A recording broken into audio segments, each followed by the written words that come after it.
Hello everyone, welcome to my channel.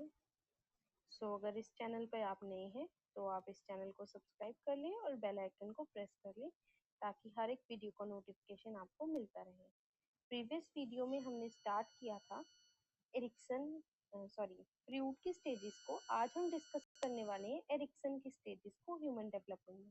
Because ये जो हमारा यूनिट का टॉपिक है theories and stages of human development, इसमें हमें दो थिंकर्स के लिए डिटेल में पढ़ना है। पहले हैं फ्रूट, जो कि हम पिछली वीडियो में पढ़ चुके हैं, और दूसरे हैं हमारे एरिक्सन। तो जिन्होंने भी फ्रूट वाला वीडियो नहीं देखा है तो प्लीज उसको देख लें और अपने लिए नोट्स को क्रिएट कर लें। चलिए स्टार्ट करते हैं आज का topic, Erikson stages of human development. Erikson की स्टेजेस में सबसे पहले एरिक्सन क्या है? ये एक डेवलपमेंटल साइकोलॉजिस्ट हैं जो कि बॉर्न हुए थे 1902 में और जिनकी डेथ हुई थी 1994 में।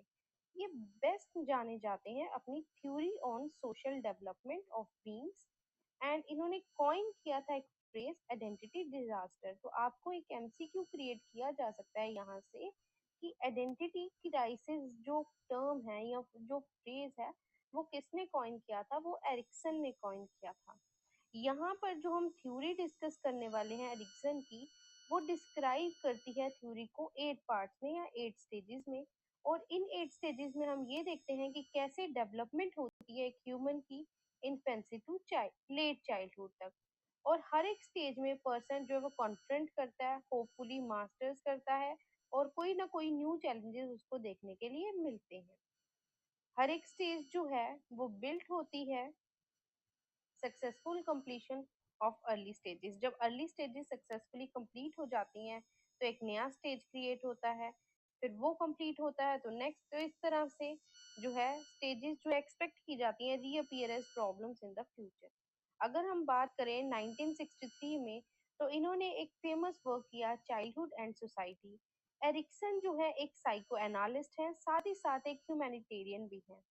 ये डेवलप करते हैं एक थ्योरी जो कि एक्सटेंसिवली प्रैक्टिकल फील्ड वर्क है, initially with native American communities. का मतलब इन्होंने जितना भी रिसर्च करा है वो फील्ड वर्क के थ्रू करा है, और कहाँ किया है? नेटिव अमेरिकन कम्युनिटीज पे। And then also from his clinical therapy, जो इनकी क्लिनिकल थेरेपी वर्क है वो भी अटैच है मेंटल हेल्थ सेंटर्स और काफी सारी यूनिवर्सिटीज के साथ। इनके जो कॉन्सेप्ट्स हैं वो क्रूशली इनकॉर्पोरेट होते हैं सोशल एंड कल्चरल एस्पेक्ट्स में, ठीक है, into fluid sexually and biological oriented theory के साथ। अब यहाँ पर जो एरिक्सन की स्टेजेस आएंगी हम उसके बारे में डिस्कस करेंगे। तो स्टेजेस में हमने एज वाइज इसका एक टेबल क्रिएट किया है ताकि इजीली हम समझ सके चीजों को। तो सबसे पहले जब एज 0 से 1 रहती है तो उस स्टेज को हम कहते हैं इन्फेंसी। यहाँ पर क्राइसिस रहता है ट्रस्ट और मिसट्रस्ट का बच्चों के बीच में। यहाँ पे बहुत ही जो है क्रिस्प मैनर में ये टेबुलर फॉर्म डेटा बनाया गया है, बिकॉज हमारा पेपर एमसीक्यू बेस्ड है और हमें थ्योरेटिकल क्वेश्चन तो कोई आने नहीं है। तो बिल्कुल ही क्रिस्प वे में टेबुलर फॉर्म्स में थोड़े डाटा को इस तरह से आपने कॉन्सेप्ट को क्लियर करना है ताकि आप एमसीक्यू को डिकोड कर पाए अपने आने वाले एग्जाम में। देन यहाँ पे जो सिग्निफिकेंट रिलेशन होता है बच्चे का वो हमेशा मदर से रहता है। साइको सोशल मॉडलिटीज की बात करें तो यहाँ पर टू गेट, टू गिव, इस तरह की चीजें रहती हैं। साइको सोशल वर्चुअल्स होते हैं होप और फेथ, और मैल एडेप्शन या फिर मैलेजेंसीज होती हैं सेंसरी डिस्टॉर्शन। देन स्टेज आती है अर्ली चाइल्डहुड की। यहाँ पर ऑटोनॉमी और शेम का कॉन्सेप्ट आता है। यहाँ पर रिलेशन पेरेंट्स के होते हैं। मोडालिटीज में होल्ड डाउन और लेट गो आता है। वर्चुअस में विल आती है या फिर कॉमन डिटर्मिनेशन आता है। साथ ही साथ यहाँ पे इम्पल्सिविटी कंपल्शन भी रहता है। नेक्स्ट स्टेज आ जाती है हमारी प्री स्कूल की। प्री स्कूल स्टेज में इनिशिएटिव और गिल्ट का कंपैरिजन रहता है। रिलेशन यहाँ पे फैमिली के साथ चल जाता है, सबसे पहले मदर के साथ था, फिर पेरेंट्स के साथ हुआ, अब वो फैमिली के साथ हो जाएगा। यहाँ पे टू गो आफ्टर और टू प्ले की कंडीशन आएगी। यहाँ पे पर्पस और करेज की बात की जाएगी। रथलेसनेस आ जाएगी और कहीं ना कहीं इनहिबिशन जैसी क्वालिटीज देखने को मिलेगी। नेक्स्ट एज आएगी स्कूल एज। यहाँ पर कहीं ना कहीं इंडस्ट्री वर्सेस इंफ्योरिटी का कंसेप्ट आएगा। साथ ही साथ अब यहाँ पे रिलेशन फैमिली से बड़ा होके स्कूल और नेबरहुड तक जाएगा। यहाँ पर टू मेक थिंग्स टुगेदर, साथ मिलके काम करने की भावना आएगी। कहीं ना कहीं कंपटीशन अराइज होगा और एक नैरो वर्चुअस इनर्शिया होता जाएगा। नेक्स्ट एज आएगी 12 से 18 ईयर्स की, जिसको एडोलसेंट बोला जाएगा। यहाँ पर बच्चों में आइडेंटिटी और रोल के कॉन्सेप्ट में काफी ज्यादा कॉन्फ्लिक्ट रहता है। वो अपना रिलेशन पीयर ग्रुप्स के साथ ज्यादा महसूस करते हैं। उनके रोल मॉडल्स बनने लगते हैं, जैसे वो किसी हीरो को एम्ब्रेस कर रहे हैं या किसी फ्रीडम फाइटर को एम्ब्रेस कर रहे हैं, या कुछ बच्चे आर्मी ऑफिसर्स को एम्ब्रेस करने लगते हैं।